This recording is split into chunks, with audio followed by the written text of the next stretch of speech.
بسم الله الرحمن الرحيم. الحمد لله الذي أنزل على عبده الكتاب ولم يجعل له عوجا قيما لينذر بأسا شديدا من لدنه ويبشر المؤمنين الذين يعملون الصالحات أن لهم أجرا حسنا ماكثين فيه أبدا وينذر الذين قالوا اتخذ الله ولدا ما لهم به من علم ولا لآبائهم كبرت كلمة تخرج من أفواههم إن يقولون إلا كذبا فلعلك باخع نفسك على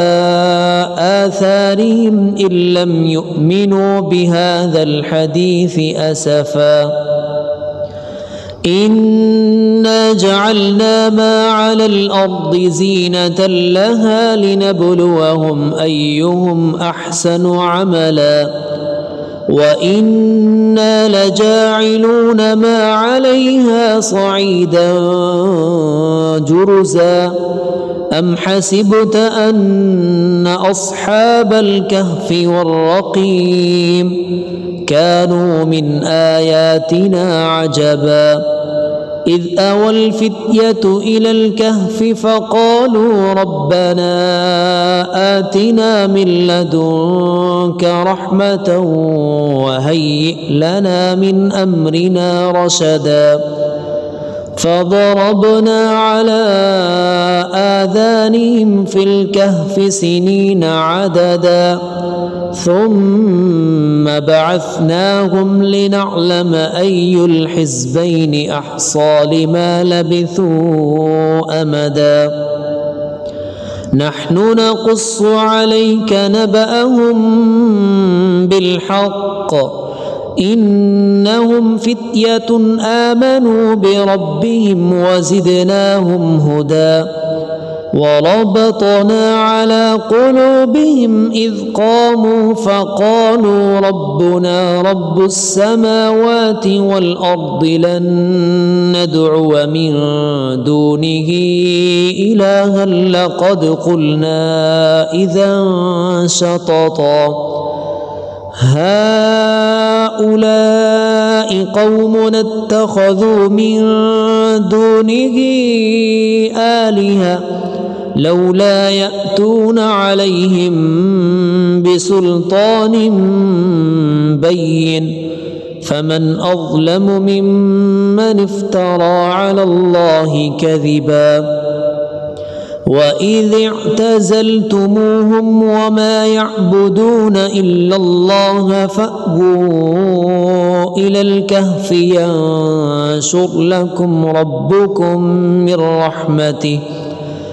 ينشر لكم ربكم من رحمته ويهيئ لكم من أمركم مرفقا وترى الشمس إذا طلعت تزاور عن كهفهم ذات اليمين وإذا غربت تقرضهم ذات الشمال وهم في فجوة منه ذلك من آيات الله من يهد الله فهو المهتد ومن يضلل فلن تجد له وليا مرشدا وتحسبهم أيقاظا وهم رقود ونقلبهم ذات اليمين وذات الشمال وكلبهم باسط ذراعيه بالوصيد لو اطلعت عليهم لوليت منهم فرارا ولملئت منهم رعبا وكذلك بعثناهم ليتساءلوا بينهم قال قائل منهم كم لبثتم قالوا لبثنا يوما أو بعض يوم قالوا ربكم أعلم بما لبثتم فابعثوا أحدكم بورقكم هذه إلى المدينة فلينظر أيها أزكى طعاما فليأتكم برزق منه وليتلطف ولا يشعرن بكم أحدا إنهم إن يظهروا عليكم يرجموكم أو يعيدوكم في ملتهم ولن تفلحوا إذا أبدا وكذلك أعثرنا عليهم ليعلموا أن وعد الله حق وأن الساعة لا ريب فيها إذ يتنازعون بينهم أمرهم فقالوا ابنوا عليهم بنيانا ربهم أعلم بهم قال الذين غلبوا على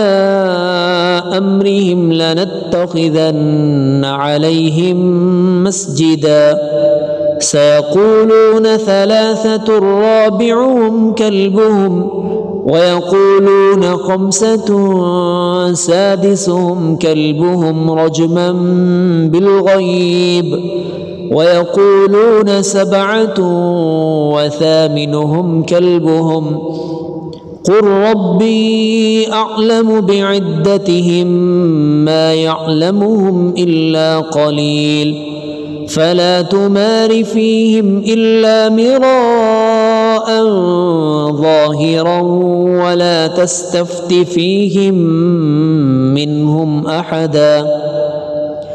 ولا تقولن لشيء إني فاعل ذلك غدا إلا أن يشاء الله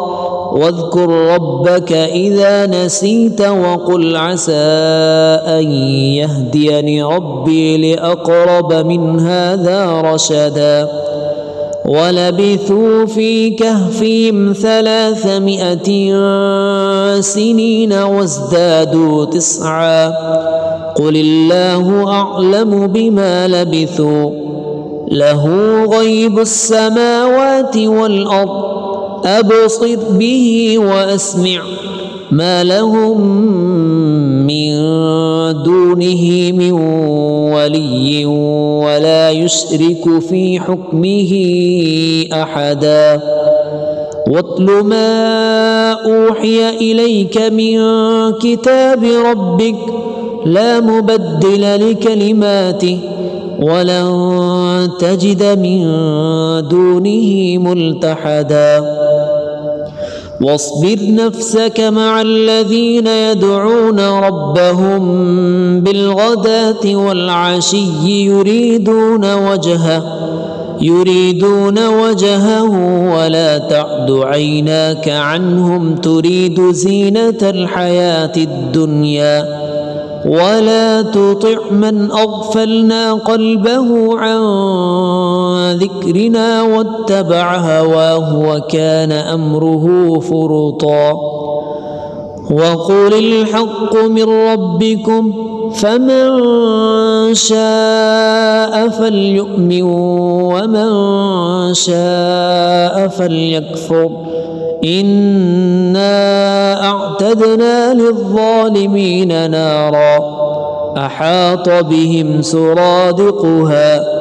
وإن يستغيثوا يغاثوا بماء كالمهل يشوي الوجوه بئس الشراب وساءت مرتفقا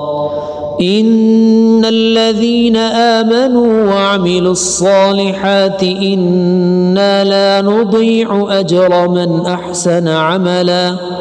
أولئك لهم جنات عدن تجري من تحتهم الأنهار يحلون فيها من أساور من ذهب ويلبسون ثيابا خضرا من سندس واستبرق متكئين فيها على الأرائك نعم الثواب وحسنت مرتفقا. واضرب لهم مثل الرجلين جعلنا لأحدهما جنتين من أعناب وحففناهما بنخل وجعلنا بينهما زرعا كلتا الجنتين آتت أكلها ولم تظلم منه شيئا وفجرنا خلالهما نهرا وكان له ثمر فقال لصاحبه وهو يحاوره أنا أكثر منك مالا وأعز نفرا. ودخل جنته وهو ظالم لنفسه قال ما أظن أن تبيد هذه أبدا وما أظن الساعة قائمة ولئن رددت إلى ربي لأجدن خيرا منها منقلبا. قال له صاحبه وهو يحاوره أكفرت بالذي خلقك من تراب ثم من نطفة ثم سواك رجلا لكن هو الله ربي ولا أشرك بربي أحدا. ولولا إذ دخلت جنتك قلت ما شاء الله لا قوة إلا بالله إن ترني أنا أقل منك مالا وولدا فعسى ربي أن يؤتيني خيرا من جنتك ويرسل عليها حسبانا من السماء فتصبح صعيدا زلقا أو يصبح ماؤها غورا فلن تستطيع له طلبا. وأحيط بثمره فأصبح يقلب كفيه على ما أنفق فيها وهي خاوية على عروشها ويقول يا ليتني لم أشرك بربي أحدا. ولم تكن له فئة ينصرونه من دون الله وما كان منتصرا. هنالك الولاية لله الحق هو خير ثوابا وخير عقبا. واضرب لهم مثل الحياة الدنيا كماء إن أنزلناه من السماء فاختلط به نبات الأرض فأصبح هشيما تذروه الرياح وكان الله على كل شيء مقتدرا. المال والبنون زينة الحياة الدنيا والباقيات الصالحات خير عند ربك ثوابا وخير أملا. ويوم نسير الجبال وترى الأرض بارزة وحشرناهم فلم نغادر منهم أحدا وعرضوا على ربك صفا لقد جئتمونا كما خلقناكم أول مرة بل زعمتم أن لن نجعل لكم موعدا ووضع الكتاب فترى المجرمين مشفقين مما فيه ويقولون يا ويلتنا ما لهذا الكتاب ولا يغادر صغيرة ولا كبيرة إلا أحصاها ووجدوا ما عملوا حاضرا ولا يظلم ربك أحدا وإذ قلنا للملائكة اسجدوا لآدم فسجدوا إلا إبليس كان من الجن ففسق عن أمر ربه أفتتخذونه وذريته أولياء من دوني وهم لكم عدو بئس للظالمين بدلا ما أشهدتم خلق السماوات والأرض ولا خلق أنفسهم وما كنت متخذ المضلين عضدا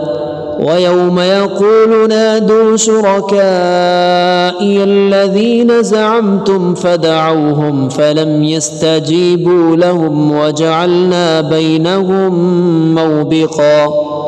ورأى المجرمون النار فظنوا أنهم مواقعوها ولم يجدوا عنها مصرفا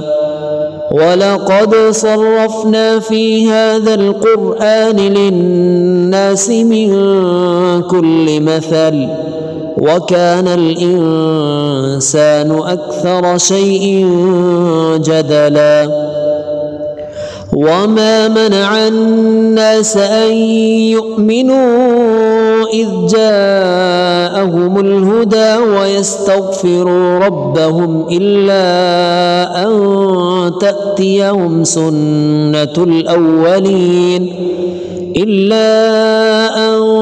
تأتيهم سنة الأولين أو يأتيهم العذاب قبلا وما نرسل المرسلين إلا مبشرين ومنذرين ويجادل الذين كفروا بالباطل ليدحضوا به الحق واتخذوا آياتي وما أنذروا هزوا ومن أظلم ممن ذكر بآيات ربه فأعرض عنها ونسي ما قدمت يداه إنا جعلنا على قلوبهم أكنة أن يفقهوه وفي آذانهم وقرا وإن تدعهم إلى الهدى فلن يهتدوا إذا أبدا وربك الغفور ذو الرحمة لو يؤاخذهم بما كسبوا لعجل لهم العذاب بل لهم موعد لن يجدوا من دونه موئلا وتلك القرى أهلكناهم لما ظلموا وجعلنا لمهلكهم موعدا وإذ قال موسى لفتاه لا أبرح حتى أبلغ مجمع البحرين أو أمضي حقبا فلما بلغا مجمع بينهما نسيا حوتهما فاتخذ سبيله في البحر سربا فلما جاوزا قال لفتاه آتنا غداءنا لقد لقينا من سفرنا هذا نصبا قال أرأيت إذ أوينا إلى الصخرة فإني نسيت الحوت وما أنسانيه إلا الشيطان أن أذكره واتخذ سبيله في البحر عجبا قال ذلك ما كنا نبغي فارتدا على آثارهما قصصا فوجدا عبدا من عبادنا آتيناه رحمة من عندنا وعلمناه من لدنا علما قال له موسى هل أتبعك على أن تعلمني مما علمت رشدا قال إنك لن تستطيع معي صبرا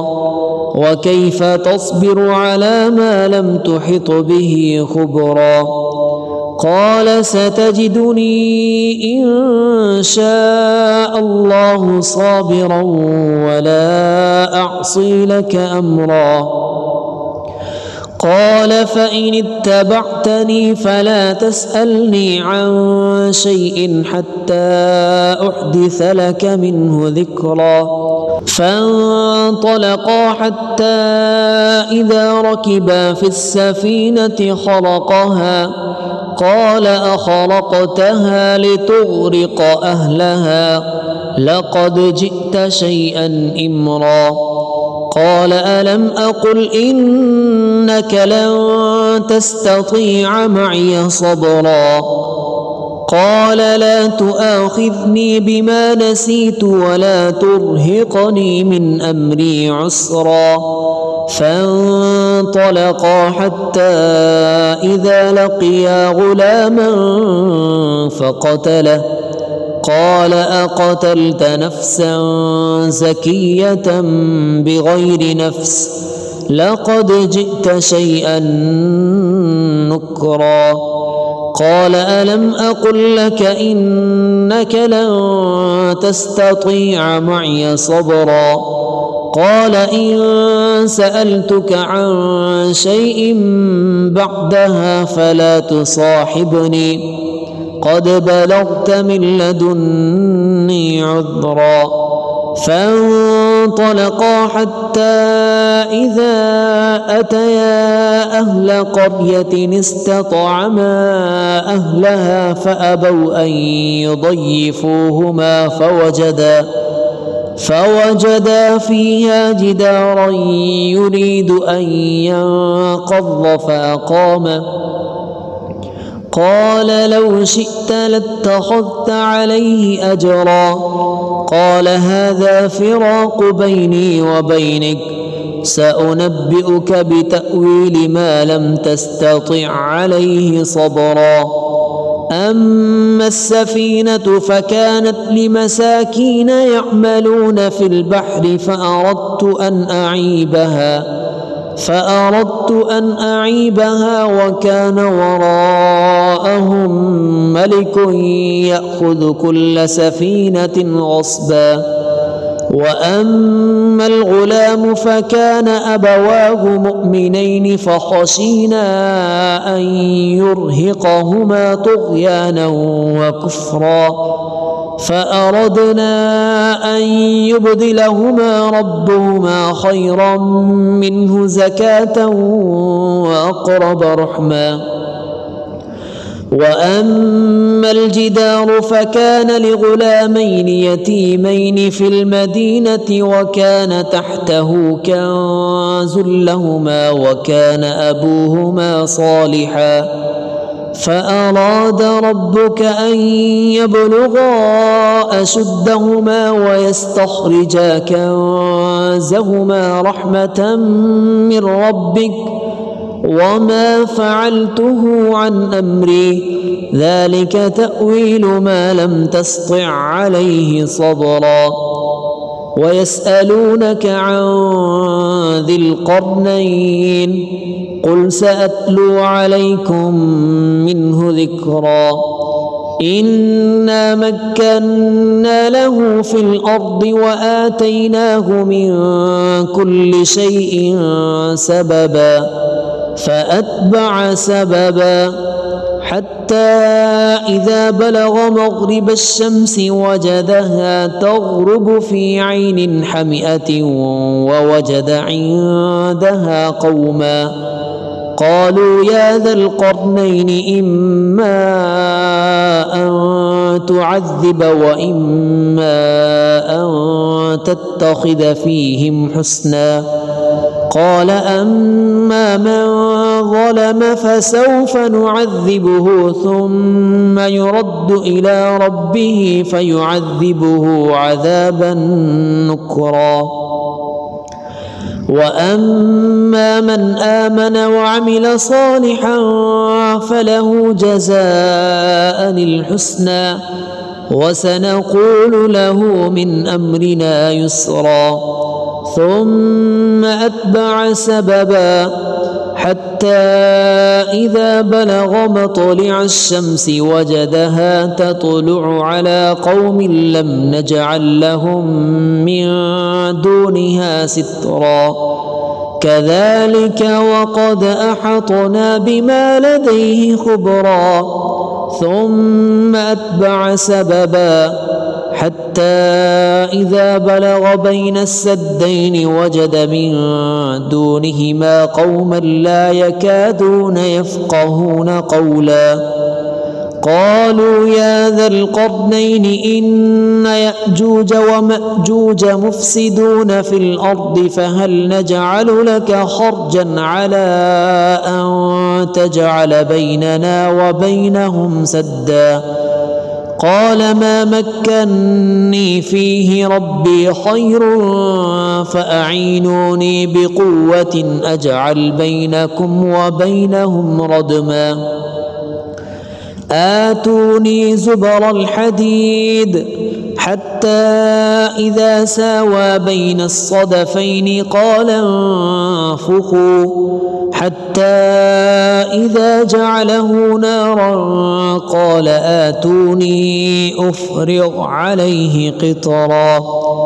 فما استطاعوا أن يظهروه وما استطاعوا له نقبا قال هذا رحمة من ربي فإذا جاء وعد ربي جعله دكاء وكان وعد ربي حقا وتركنا بعضهم يومئذ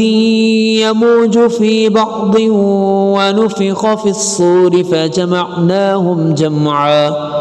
وعرضنا جهنم يومئذ للكافرين عرضا الذين كانت أعينهم في غطاء عن ذكري وكانوا لا يستطيعون سمعا أفحسب الذين كفروا أن